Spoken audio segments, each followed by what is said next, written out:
Hello, everybody, and welcome to the Van Rants channel, your home for NFL projections, predictions, and of course, your periodic rant.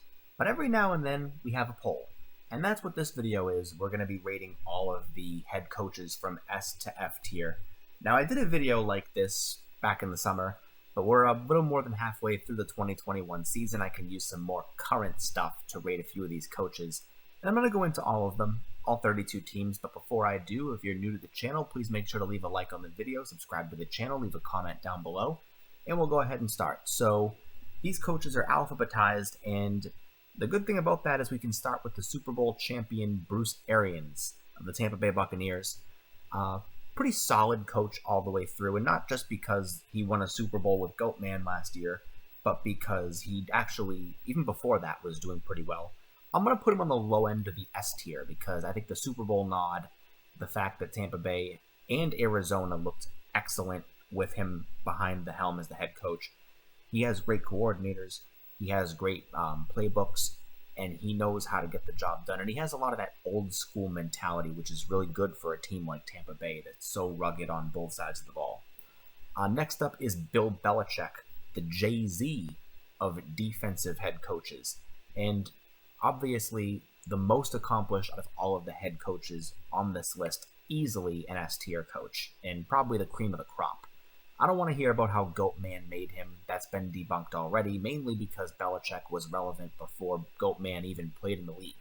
He was a Bill Parcells disciple, 2 championships with him, 6 on his own, on pace to possibly make it a 9th this year, but we'll cross that bridge if it comes down to it. Next up is Dan Campbell of the Lions. He gets a D tier rating for Dan for Detroit. No, that was just terrible. Overall, he's not the worst, but he's not the best, and he's been a bit outspoken about Jared Goff, which necessarily in the middle of the season isn't really a good thing. But I guess rookies are allowed to make some type of mistake, and he is a rookie head coach. Obviously, it's not the best move, but, we'll see what happens. I don't think the fact that they've not won a game yet is all his fault. I think it's a combination of just no team and, tough schedule, but they've been playing tough lately, so we'll see what happens. Next up is Pete Carroll of the Seahawks.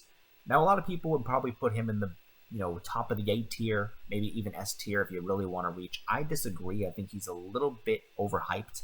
I'd probably put him in the high end of the B tier because the Seahawks have been having a fall from grace.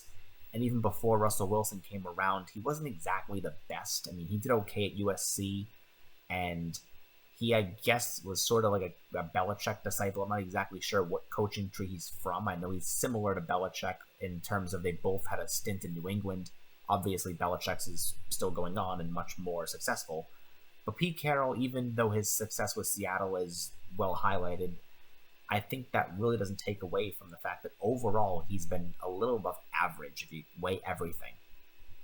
Next up, David Culley, the Texans head coach. I'm going to put him in the D tier also. I mean, the team itself hasn't done a very good job, but he's brought in some pretty good coordinators, Lovie Smith for the defense, and he also hasn't lost the locker room, which I think, amidst all the Deshaun Watson drama, amidst the fact that Houston is not exactly looking good right now, is pretty remarkable. They play tough for David Culley, and I think he can probably justify having another year or two during the rebuild. And speaking of teams that have players that play hard for their coaches, next up is Vic Fangio of the Broncos. He's a bit, gets a bum rap, mainly because the offense hasn't looked that great. Mainly because the Broncos haven't really risen to that, toughness they had back when Peyton Manning was there, and even when Tim Tebow was there that one year.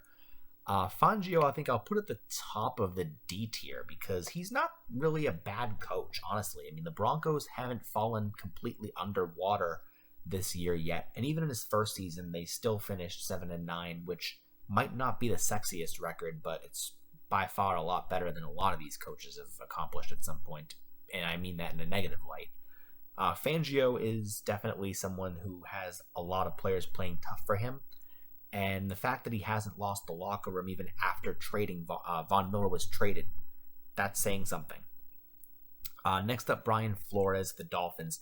This guy's very overrated in my opinion, not the greatest coach. I'd probably put him in the D tier right below Fangio. I think that he got a lot of credit for something that he didn't really have much to do with. The Dolphins going 10-6 last year. And he's being exposed this year. The Dolphins are very mediocre. They've had a couple of upset wins, which I think you could argue were fluke victories, at least one of them. But the Dolphins as a whole are just not successful under him. They haven't looked really that good in a while. And last year, even though they looked okay on paper, they weren't necessarily the strongest of teams when you really think about it. Next up is Jon Gruden of the Raiders. Oh, John, this guy. Now, this list was made before the scandals came out with Jon Gruden and the emails. We're not going to rate him on that. This is strictly on the field, what he's done for the locker room and the players in terms of how they've delivered on the field. And honestly, this is probably going to be unpopular. I'd put Gruden overall. I'd probably put him in the B tier right behind Carroll because overall, Jon Gruden has the Super Bowl nod from when he was with Tampa Bay. With same way Pete Carroll has it with the Seahawks. Now Gruden obviously getting fired from there isn't a great cause in terms of his overall, but with the Raiders they've improved every year under Jon Gruden. This was his fourth year, and the Raiders actually had making the postseason at some point, and maybe that's still possible. Tougher now, but I think that Gruden actually did a pretty good job in terms of the roster. Now, the 2020 draft class, we know what's happening there, but that's more of the front office, not necessarily all on Gruden. Next up, John Harbaugh of the Ravens. John Harbaugh, I would actually put in the S tier right above Arians, and that's probably an unpopular decision as well. And a lot of people are saying, oh, well, Harbaugh kept Greg Roman around too long, and he really had a hard time when Flacco won the Super Bowl, keeping the team together after that. That's wrong. Again, Harbaugh, much like a lot of these head coaches I've already named, with the exception of Bill Belichick, has no say in who's on the roster. That's the GM. Now, Harbaugh has actually, the fact that this year you have all your running backs injured and you're still able to keep the locker room together, and not to sound like a broken record, but that really matters to a team as to how your head coach can keep the locker room united, have them playing tough for you, stuff like that. And Harbaugh has been a playoff coach 4 years, I believe it's 3 years in a row, going on 4 now. He's favored to. He's got the Super Bowl nod, much like Belichick and Bruce Arians does, and he's been around for a while. I think the only head coach that's been with their team longer than Harbaugh at this point is Bill Belichick, and that's definitely remarkable. I mean, Harbaugh also has done a very good job in terms of making the Ravens look strong on defense and offense as of late. So I think the fact that he's been able to make them shine definitely says something about him. Next up, Joe Judge. This guy is absolutely awful. He is the Giants head coach, and even though Jason Garrett just got fired, that was definitely a scapegoat firing. I think Joe Judge is definitely an F-tier candidate. The wide receivers look terrible under Joe Judge. The fact that the Giants have just looked even more like a joke than they have since Tom Coughlin's been fired. I didn't think anyone could make Ben McAdoo look good. Joe Judge has done it. He is absolutely awful. He has not been able to really keep the Giants looking like a team that can intimidate anybody else. They look like a very, very soft football team that's not really... I mean, basically, he's one of those teams where you pray to face them because it's almost an easy week. Joe Judge needs to go. The front office needs to go. And although I won't blame Joe Judge for the roster, I will blame him for the fact that the roster is not really doing anything as a whole. Next up is Cliff Kingsbury. Cliff Kingsbury, in my opinion, has taken a lot of steps forward. I'd put him on the low end of the B tier behind Gruden. Kingsbury, the Cardinals have improved every year with him. We have to call it what it is. And post Arians, post Steve Wilkes, which that was just awful, Kingsbury and Kyler Murray have had a great rapport. He's been able to help them develop. He's been able to keep the Cardinals looking good on both sides of the ball because he also has great coordinators. And I think that's very important. Kingsbury is actually on pace to possibly be a Coach of the Year candidate. I think the only one that's actually along up there with him could be maybe Mike Vrabel or maybe John Harbaugh. I'm not exactly sure yet, but at this point, I think Kingsbury is the front runner for obvious reasons, but another one that's close is Matt LaFleur of the Packers. And he's the first coach that I'm actually going to put in the A tier. And I know that seems a bit weird because obviously he's above Pete Carroll and John Gruden, but just hear me out for a minute. Matt LaFleur, since he's come to Green Bay, has really just overperformed. He's done an excellent job. He's had a first-round bye in both years he's been there. He's on pace to win another division title. He's on pace to possibly host the NFC Championship for a third consecutive year, which none of these guys have done down here. The only one that's done that is Belichick, and then I believe Andy Reid, but that's, again, an entirely different conference. Now, Matt LaFleur also has good coordinators around him. And one thing I also want to mention about Harbaugh, why I put him in the S tier, also why I'm putting Matt LaFleur in the A tier, is because they don't keep coordinators that are underperforming around too long. And everyone is, tough about Harbaugh on Greg Roman, but the Ravens are winning with Greg Roman. If that ever changed, Roman would be gone. We've seen him do it before with Mark Trestman. We've seen him do it before with other offensive coordinators that haven't panned out. Same thing with the other side of the ball. Matt LaFleur is the same way. He doesn't keep coordinators around too long, and the people that he actually does have on the staff do a great job. And if they leave, it's either because they get other opportunities or voluntarily step down. And if they're underperforming, they're gone. Next up on this list, Mike McCarthy of the Cowboys. I'm going to put him in the B tier right above Cliff Kings. I'll put him above Gruden, actually. I'll put him above Gruden. Mike McCarthy actually gets a lot of crap for how things went down with Aaron Rodgers at the end of his tenure in Green Bay. But overall, he's not a bad coach on paper. He has a very solid record. His rookie season with Dallas was unfair because there was a lot of injuries, and head coaches don't control whether people get injured or not unless they're just doing ridiculous conditioning drills in training camp or whatever. But Mike McCarthy as a whole has actually done a really great job. Dallas is already looking better than they were last year, this year, on pace to win the division, on pace to even possibly make a decent playoff run under McCarthy, which I think is good considering that even when Dallas had Jason Garrett early on, they might have been okay, but they never really looked great since Jimmy Johnson left, in my opinion. But these Cowboys could make it interesting with McCarthy at the helm. And I think Jerry Jones did a really good thing by bringing him in because, honestly, McCarthy's a good fit. Next up, Sean McDermott. I'll put McDermott in the A tier, and I'm doing this reluctantly. McDermott, in my opinion, if he hadn't made it to the AFC Championship last year, he'd probably be in the B tier. But the fact that he had the Bills moving forward last year and overperforming on offense, another head coach that has great coordinators, both, I believe, are being considered for head coaching gigs next year. And when you have that, that's definitely a A-tier type of guy. He's kept the Bills looking great the last last 2 seasons and this year, still looking pretty good. And I think the Bills are actually in a really good place with McDermott. I mean, I wish they'd brought him in earlier besides bringing in, not Rex Ryan the year before, but he's done a really good job of cleaning up post Rex Ryan. He's done a good job of keeping and post Doug Marrone, might I also add. Marrone wasn't too bad, but McDermott's actually been better. Next up is Sean McVay of the Rams. I want to put McVay in the S tier. I really, really do. But for right now, I'm going to put him at the top of the A tier above Matt LaFleur. Now, that's a very unpopular decision, maybe because McVay, you could make an argument for him being S tier, but I just can't do it yet. I think he has a great sense of coordinators as well. I think he's been able to keep the Rams really good. He's actually one of the only head coaches that I've named so far that has never had a losing season as a head coach, which is another big plus. Even Bill Belichick had some losing seasons, including last year, through no fault of really his own, but I digress.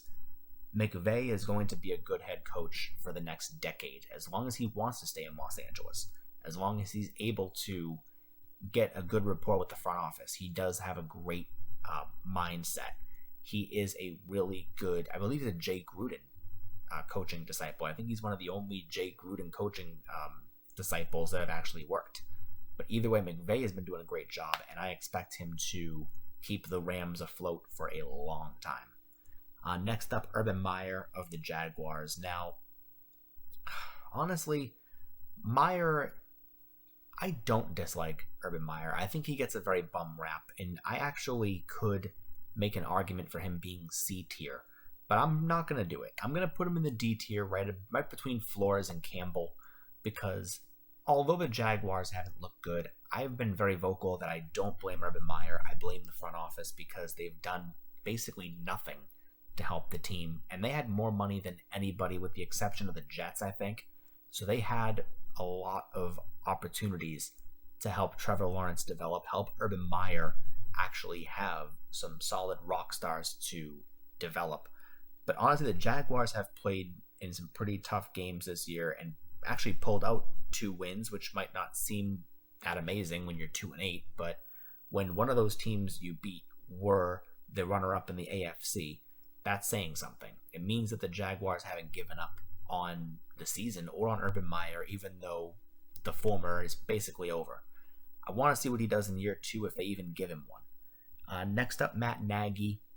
Matt Nagy I'm actually going to be putting in the C tier, probably on the low end of the C tier. Because honestly, Matt Nagy, although a lot of people want him fired, although a lot of people disagree with him not being fired last year, he's never had a losing season with the Bears as a head coach. Has he been the best? No. Has the offense, thrived under him the way you'd expect from an Andy Reid disciple? No. But you have to call it what it is. The Bears in three seasons as Nagy being the head coach, 2 out of the 3, they were in the postseason. Now, they didn't win a postseason game, I understand that, but making the postseason is still better than not making it, no matter what the case. And although the Bears were the best of a bad situation last year with Arizona kind of choking, the Bears were still there. We have to acknowledge it. And this year might be Matt Nagy's worst, and I think it's really unfair to fire somebody after one losing season. But if Nagy is overstayed his welcome, then I do think he'd be a good coordinator somewhere else. I do think that he'd be able to make an argument for possibly another team, maybe not next year, but a couple years down the road, because the Bears weren't terrible with him. They might not be good this year, but that's really, 4 years in, not necessarily a bad thing to have 3 decent seasons, one being great and then one not so great. Next up, Sean Payton. A lot of people want to put Sean Payton in the S tier. I'm reluctant because I want to see what he does without Drew Brees, and without Drew Brees, he's been so-so. So I'm going to put him in the A tier right behind Sean McVay. I'll put him above Sean McVay because all in all, Sean Payton is a Canton Hall of Famer at some point because of the fact that Drew Brees and him won a Super Bowl together. And although the coordinators in New Orleans have been, so-so, they actually have never really been horrible under Sean Payton. I mean, the worst I think they were was 7-9, which necessarily he had a string of 7-9 seasons, and there's a reason why he wasn't fired. Obviously, it aged pretty well because he did pretty good after that, but he's someone that actually is good at developing quarterbacks. I mean, Winston looked pretty good before he tore his ACL, and even Simeon and Taysom Hill look all right. So I'm not going to really give Sean Payton a demerit big if they don't do well this season. I want to see what he does post Brees, because I think Winston getting hurt really put a monkey wrench in his plans. Next up, Frank Reich. Frank Reich is another A-tier coach. I'm going to put him right behind McDermott. And the reason I'm putting him up here is because he's a quarterback whisperer. Much like Sean Payton, much like Sean McVay, he is also very good at developing quarterbacks. He did a great job when he came to Indianapolis with Andrew Luck. He brought Phillip Rivers to the postseason, Andrew Luck to the postseason as well for 1 year apiece. And he's on pace to possibly bring Carson Wentz to the postseason as well. He won a Super Bowl as an offensive coordinator in Philly when Carson Wentz had his MVP season. It was obviously cut short, but you get the point. Frank Reich is someone that the Colts can have a lot of faith will keep their offense looking good, and their defense actually plays tough too. But Frank Reich, I think, is a very underrated head coach, and I think will be good for years to come. as long as he's able to bring in the right coordinators, which so far he's done. Next up, Andy Reid. Andy Reid, I'm going to put in the S tier right behind Belichick because he's been very successful. I mean, he has more Super Bowl berths than any other coach on this list, with the exception, of course, of Belichick. And I think Pete Carroll might have a third one as a coordinator at some point. But Andy Reid has, I think he's actually the only coach on here to make it to a Super Bowl as a head coach with two different franchises in two different conferences. And the fact that he finally got his ring a couple of years ago means he'll be at Canton. Plain and simple. And Andy Reid has never had a losing season during his time in Kansas City, which is what I'm rating him on. Yes, he did have a few in Philadelphia, but Philadelphia also has honestly never looked better at the head coach position, except for maybe Buddy Ryan. And I'd even debate that. Andy Reid is a guaranteed winner, whether you like the guy or not. Next up, Matt Rule. Matt Rule, I'd say, is pretty lame duck, pretty average. I'd probably put him in the C tier because the Panthers weren't horrible with him, but they didn't really look that great. And a lot of people are saying Matt Rule could get fired this year. I don't think that's really the best move. I think that really you've had a quarterback identity crisis. You haven't figured out who your guy is. You just brought Cam Newton back, for Christ's sake. I mean, you got to figure out what you want to do here, and that's not necessarily Rule's fault. Rule's just doing what he was, what he does with the cards he was dealt. Next up, Ron Rivera, Riverboat Ron. Speaking of the Panthers, and speaking of Cam Newton, the former head coach that is now the coach of the Washington, I'll say Redskins, because I know they're the Washington football team, but that's a stupid name. Rivera, in my opinion, Rivera actually did okay with the Panthers. I mean, he had a couple of losing seasons, but he also brought them to a 15-1 Super Bowl berth. He also has so far won a division title with the Washington team he's on now. I'd probably put him in the high end of the C tier, maybe right above Matt Nagy overall, because I have more to base Rivera on. Rivera's a coach that actually knows how to motivate his players. He brings in great coordinators. He's actually somebody that has his defenses looking fierce. Even though they're not quite as fierce this year, they're able to perform at the weirdest times, including against Tampa Bay, which was nothing short of amazing.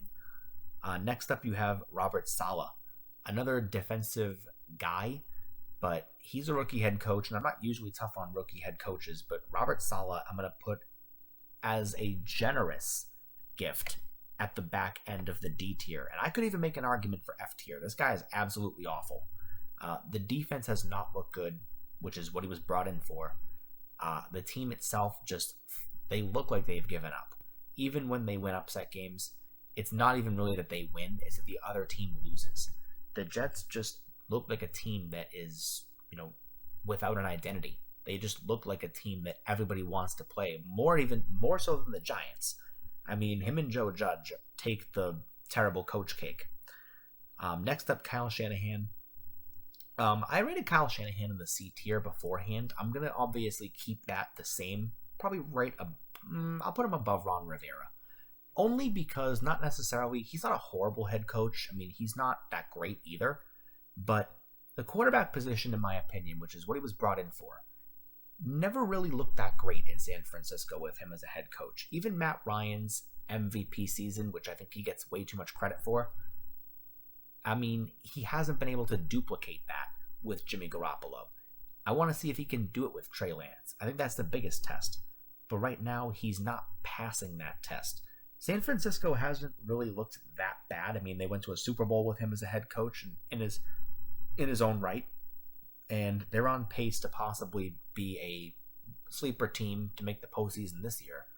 But the quarterback position, I need to see more improvement from that because that's what Shanahan's known for. Next up, Nick Sirianni of the Eagles. Arguably, with the exception of Brandon Staley, who is in a couple of spots ahead of him, he's done a pretty decent job as a rookie head coach. I'm going to put him in the C tier right above Matt Rule because he actually has made the Eagles look stronger than we all thought they'd be. I mean, we thought the Eagles would be in a big rebuild, and they have 3, possibly even 4 first-round picks next year. And I'm really going to be interested to see what Sirianni does with that when, his players are picked, because the Eagles front office is actually pretty good. And if Sirianni can keep Jalen Hurts looking as good as he is, he can probably be in the B tier by the end of next year. But right now, middle of the C tier-ish. Next up, Arthur Smith. Arthur Smith, again, just a victim of a bad circumstance. I mean, Atlanta, they've had no money to spend in free agency. They haven't really been able to bring in any playmakers, and thus, even Dean Pease has not been able to do much with this defense. I'm going to put him in the back of the C tier because I don't really think Atlanta's looked that terrible compared to years past. They've looked bad, but we've seen them look much worse. And at least they're actually staying, a little bit below average at this point in the season. They're not 1-10. They're 4-6, I think, which a lot of teams are 4-6 right now, and their coaches are doing pretty good. But that's where I have Arthur Smith. I want to see the offense take some steps forward, maybe next year, but this year I think that's a done deal. Next up, Brandon Staley, former defensive coach for Sean McVay, had the number one defense as the coordinator for the Rams last year, and has kept the Chargers looking good this year. And it's very against my nature to put head coaches that are rookies anything above C tier. So I can't do it. But I am going to put him above Shanahan. I'll put him in the C tier because the Chargers have actually looked really good. Now, you could argue Justin Herbert has been, doing more of the heavy lifting, and that maybe Brandon Staley's getting way too much credit for that. But the Chargers defense hasn't looked bad at all. I mean, they've looked pretty good. I want to see them looking better.